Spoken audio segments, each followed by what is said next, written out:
What's up, guys? We're back. We're doing part 2 of my political backstory. And, yesterday, if you didn't see that video, go check it out. But yesterday, we kind of went over sort of my early years and upbringing and pretty much everything up until the 2016 election.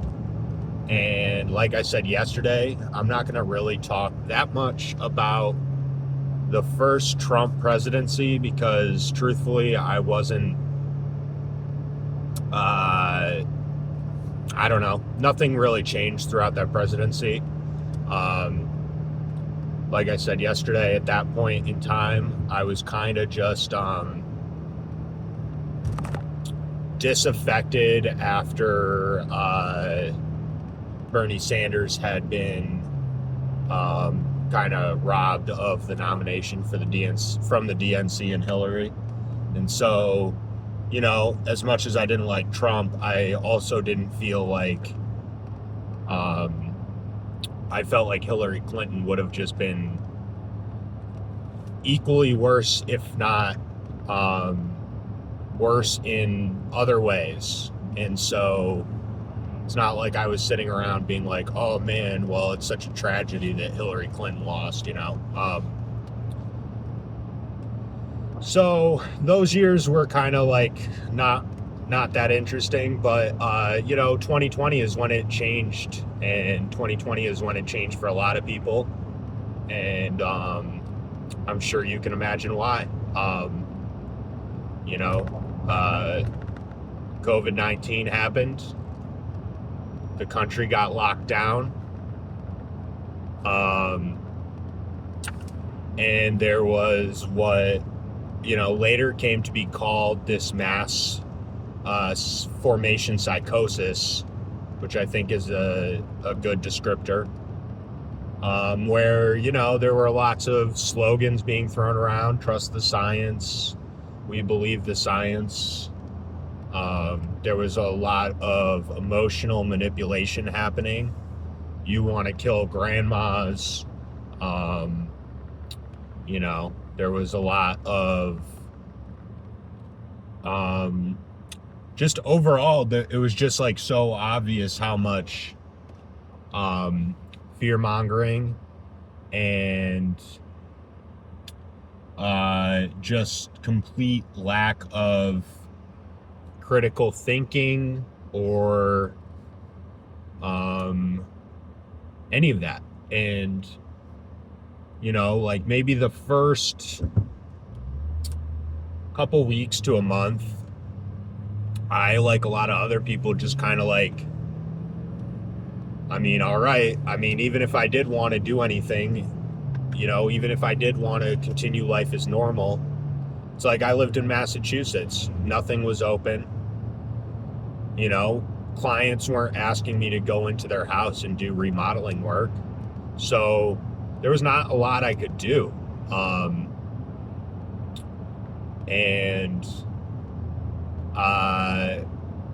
So I was pretty much stuck at home like a lot of people were. And it just gave me all this time to, I pretty much, was reading and watching a lot of podcasts. And along that journey and watching podcasts, it was just like there were a lot of people that were kind of questioning the mainstream narratives about COVID-19. And then on the opposite side of that, you had all the mainstream news outlets and media conglomerates and establishment politicians, including the Trump admin, saying like, oh, well, trust the science, believe in Dr. Fauci, things will go normal when we get a vaccine, stand 6 feet apart, social distancing, all this stuff. And it was during this time when I was stuck at home with no work that, I started to question some of my previously held beliefs and question them pretty hard and pretty, it was like a pretty drastic shift for me. Really what started it was, I, like many other people, I think, not like a giant percentage of the population or anything, but, a big percentage of us anyway, I was listening to Joe Rogan podcast a lot, and like he'd have interesting people on and whatever, but I distinctly remember this one guy who, if you've followed me online at all, like you probably have seen me repost his debates or posts or podcasts or whatever, but I saw this guy Dave Smith on Joe Rogan, and not only was he questioning a lot of the narratives around COVID, but he was just straight up saying how wrong they were, how short-sighted they were, how badly affected so many people were going to be by these government policies. And like lockdowns, it's like people are complaining all the time about like how they can't get ahead and how bad the economy is and how bad wealthy corporations are abusing and exploiting the lower class. But then when COVID came around, all those people were like, yeah, shut down the mom and pop shops. Yeah, you can't go to work. And I don't care how bad this affects you or how bad this is going to affect the economy long term. We've got to put safety first. Yeah, I don't care if you can't feed your family because my safety is more important. All this type of stuff, like all these, essentially these people that were prior in my thoughts, like they were in my camp. They were leftists. I was a leftist. And, they're always talking about how they care so much about, the working class. But then every policy they supported in COVID was clearly going to destroy the working class, affect the working class the worst. And yet they just did it out of this broad fear, this manufactured fear. And I just found it like horrifying that these people would not be able to see the second order and third order effects and consequences of these policies. And they weren't even willing to have the conversation because it was just like, nope, safety first. That's all we care about. And so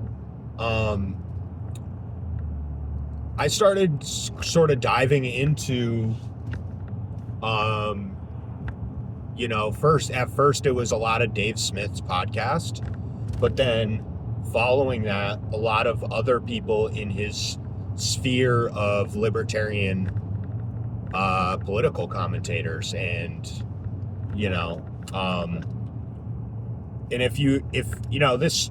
the libertarians do get a bad rep, and a lot of them deserve it 100%. And truthfully, still to this day, I am idealistically somebody who would like to live in a libertarian world, or society at least, not libertarian world, but a libertarian society.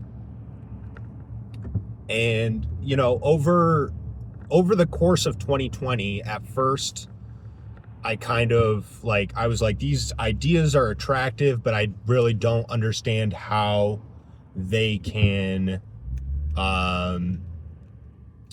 how they can work in practice, um, how this, I liked them in theory, but I didn't understand how they would work in practice. And so I was coming at it like, well, this must be wrong. And like, it sounds nice, but this must be wrong. And I would say like 90% of libertarian theory critique is people who never get past that phase of just saying, oh, well, that sounds nice, but this could never work. And they've never looked at the theory. They've never explored whether or not their priors are correct. And, over the course of 2020, I put a lot of time into listening to the arguments and reading books on the theory and just kind of immersing myself in the arguments for libertarianism. And okay, so here's the thing is, what's a libertarian, I guess, is the question, that you would probably be asking if this is kind of like a new concept to you. And that's a tough question because there are multiple camps within libertarianism. Much like all other political movements, in the left wing you have true leftists, you have communists, you have socialists, you have corporate Democrats. The major parties are both big tent parties. In the right wing, you have nationalists, you have social conservatives, you have kind of like moderates, disaffected leftists, I didn't leave the left left me, or whatever type people. So like both of the major political parties are big tent parties. There's a big spectrum of different opinions and ideologies contained within either one. And libertarianism is no different as far as, the Libertarian Party and people who call themselves or identify themselves as libertarians. There are left-wing libertarians.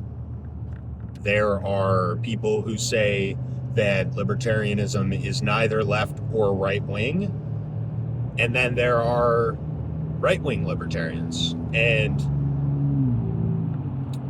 I kind of fell into that middle camp for, I don't know, maybe the first year of my sort of understanding of and exploration into libertarian thought. I was just kind of like, oh, this is a third thing. It is not left wing. It is not right wing. It's a third thing. And I think that was just coming from a place of like being new, coming from a place of broadly trying to understand the theory and eventually being convinced by the theory. And also just like an unwillingness to discard some of my like previously held leftist beliefs, such as blank slatism, egalitarianism, stuff like that. And so, for a long time, I kind of resisted this, like,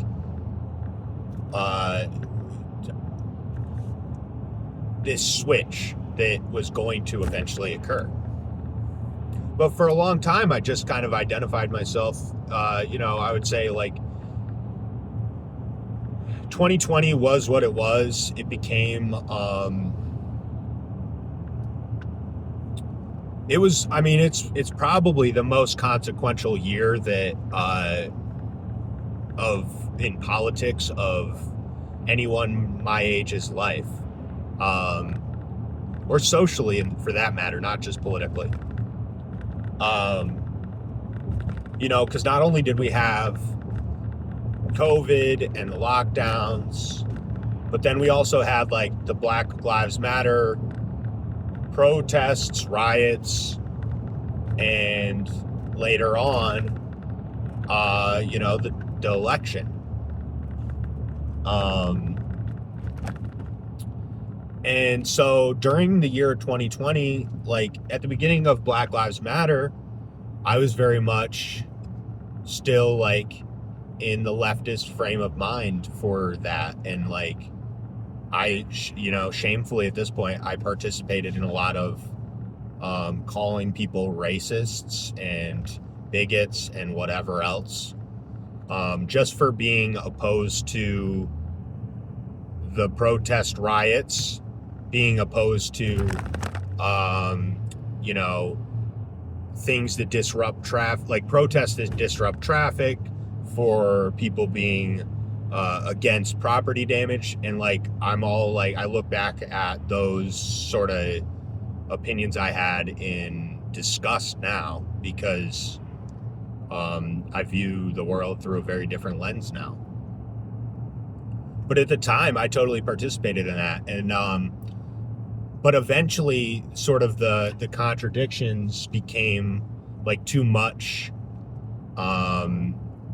There was just, at a certain point, you watch people burning down cities and like destroying local businesses and all of that stuff, and it just like, I couldn't maintain the cognitive dissonance anymore, and something like turned.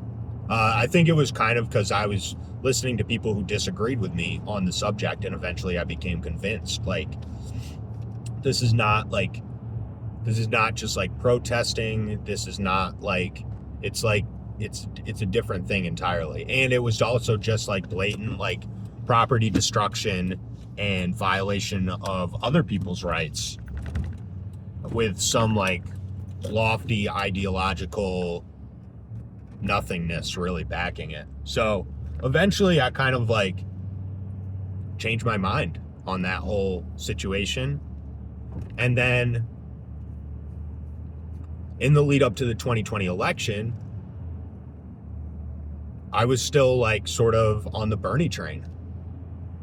And then the DNC and the other candidates in the primary and Joe Biden colluded together once again to rig the primary against Bernie and for the corporatist establishment Democrat, Joe Biden. And so when that happened again, and I just went, all right, I'm not, I hadn't completely left the left at that point. I was still like clinging to some of it, and still, like at that point, during that primary season, I don't think I had even really been convinced by libertarian thoughts or, ideas in the arguments. I was just toying with them. I was, I was exploring them. And so I was still rooting for Bernie. I still hadn't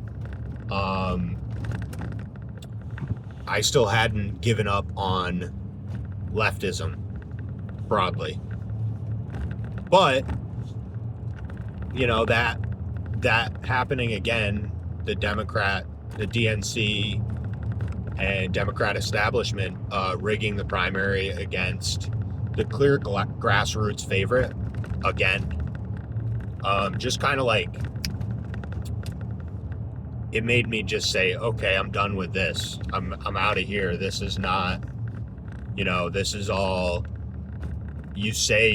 You're they're constantly preaching about our democracy, and yet you're subverting it in full view of the public. It wasn't even really, it was blatant. And it was weird to me too, because there were all these people that I knew were leftists that I knew would prefer somebody like Bernie Sanders, and they would just make excuses and hem and haw and, oh well, we had to get Joe Biden because he has a better chance of defeating Trump or whatever. Which, if you understand the donor game, then that might have been true. But if you truly believed in democratic ideals or whatever, that wouldn't really be the case. Anyway, so that really set me out of, made me sort of separate myself entirely from the Democrats and the broad left coalition. Those were kind of like the three things that kind of pushed me away from the left. And at that same time, like I've been saying, I was in the process of being convinced by libertarianism. All right, now back to our question. What's libertarianism?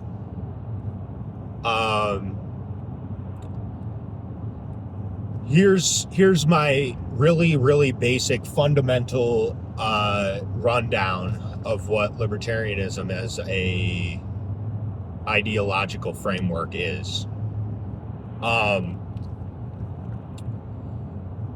It's really just a theory on property rights and what is the most essential and likely the easiest to agree upon property right of all. Well, the most essential one is that I own myself. I own my body. I own my thoughts, I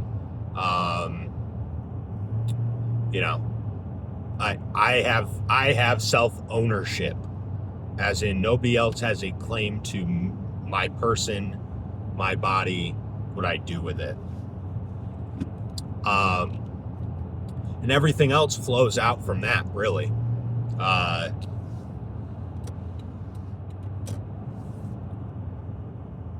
If I own my body, then it logically follows that I own what I produce. This is very quickly how you get to, the libertarian slogan, taxation is theft, because if I own what I produce, then nobody else does. So, taxation is a form of indentured servitude where the government forces me to give or, takes at under the threat of force what I produce. And, that's the most basic rundown of it, but it's self-ownership. It's what's called the non-aggression principle, which is essentially like it is immoral to aggress upon others.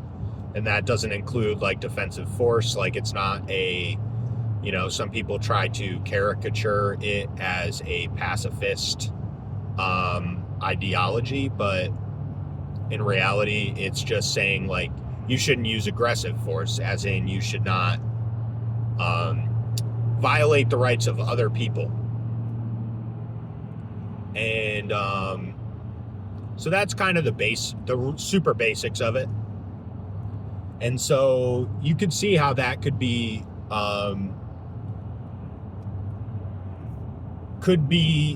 thought of in a left-wing worldview, and it could also be thought of in a more right-wing worldview. And so there is this like sort of broad confusion. There's all these sort of like funny caricatures of libertarians, and some of them are true, some of them are kind of just silly and childish, but some of them they deserve. Libertarians are just Republicans that smoke weed. That's one of the ones that the left will tell you is, that'll be a leftist's caricature to insult a libertarian. Or a right wing person, a socially conservative person will say, oh, well, libertarians are just leftists who like guns.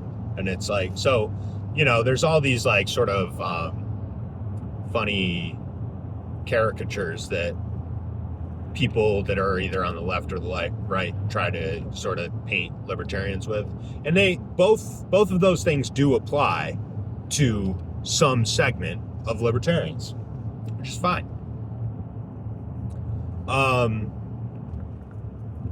But yeah, I mean, so during the Biden presidency and during COVID and during the early period of the vaccine rollout, you could probably understand why there was a lot of attraction to this idea of I own my own body and you don't get to tell me what to do with it, because there was all this talk and then eventually policy that was coercive, and it was trying to force people to get vaccines, whether it was, they actually had proposed like mandates. They proposed mandates through OSHA. They proposed travel bans. They,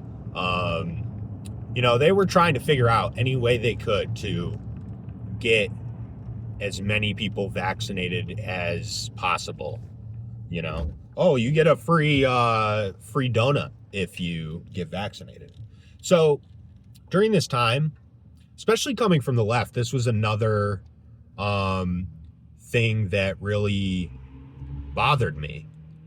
Was that on a dime, all these leftists that, from my memory, were anti-big pharma, were now completely acting as if they were on the payroll of big pharma.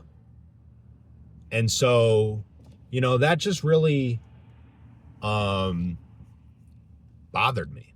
And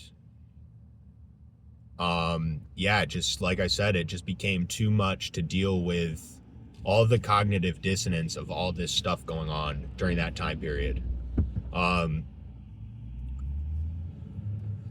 Now, like I said, I was at this point sort of like a fence-sitting libertarian. I had not transferred from a left-wing person to a right-wing person. I was kind of still understanding this new ideology I was toying with as this third phenomenon, which was not left or right. But this video is already pretty much at my cap, and I'm getting to my job site soon. So that pretty much covers like the year of 2020 and a little bit of 2021 and what was changing my views and my ideas. And I think in the next video, I will talk about the last 3 or 4 years and the gradual shift that happened that changed where I'm at on a lot of things and sort of solidified where my alliances lie and what I believe and all that stuff. So this is kind of the middle part of our journey through my journey into libertarianism, from left wing to right wing broadly. And so we will do another one. I don't know if it'll be tomorrow, but the next one we'll keep going. So if you made it this far, I appreciate you watching. Catch you guys later.